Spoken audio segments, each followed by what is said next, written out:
आज देशभरात नाही जगभरात शिवजयंती मोठ्या उत्साहात साजरी होते, पण पुण्यातली शिवजयंती आगळी वेगळी आहे. कारण या शिवजयंतीच्या मिरवणुकीमध्ये महाराजांचे 95 सरदारांचे रथ सहभागी होतात. नेमकं काय इतिहास आहे आपल्या स्वतः गायकवाड सरदार आहे काय, कधीपासून सुरू झाली मिरवणूक? गेल्या अनेक वर्ष झाली रथ सोहळा साजरा करत आहोत आपण. आमचे गायकवाड घराण्याचे अमितदादा गायकवाड यांनी आणि बाकीचे घराणे, कंक घराणे असतील, अजून पायगोडे घराणे असतील, यांनी काही लोकांनी हा रथ सोहळा सुरू केला.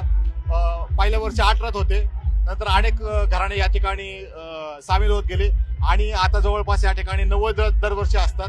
तर अतिशय थाटामाटात हा रथ सोहळा साजरा करण्यात येतो.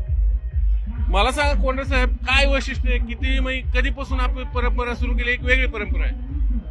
आज ही जी काही परंपरा आहे पुणे शहरामध्ये, की महाराजांचा जो इतिहास आहे तो वेल्ला, पानशेत आणि महाराजांचे जे काही किल्ले आहेत त्या किल्ल्यांच्या परिसरात झालेला आहे.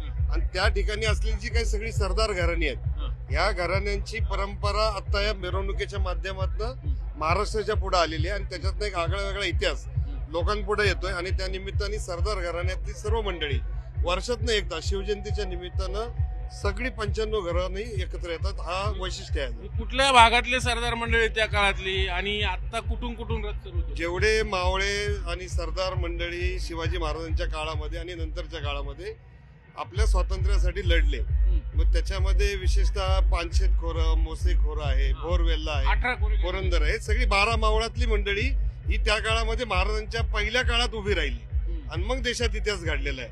त्यामुळे याचं जे काही अमूल्य महत्व आहे ते महत्व या शिवजयंतीच्या मिरवणुकीच्या माध्यमातून पुन्हा लोकांसमोर येते.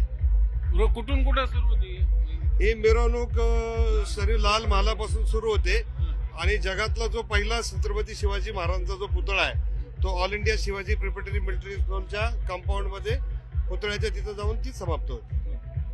व्हिडिओ जर्नलिस्ट गणेश कदमसह चंद्रांत पुंदे, न्यूज 18 लोकमत पुणे.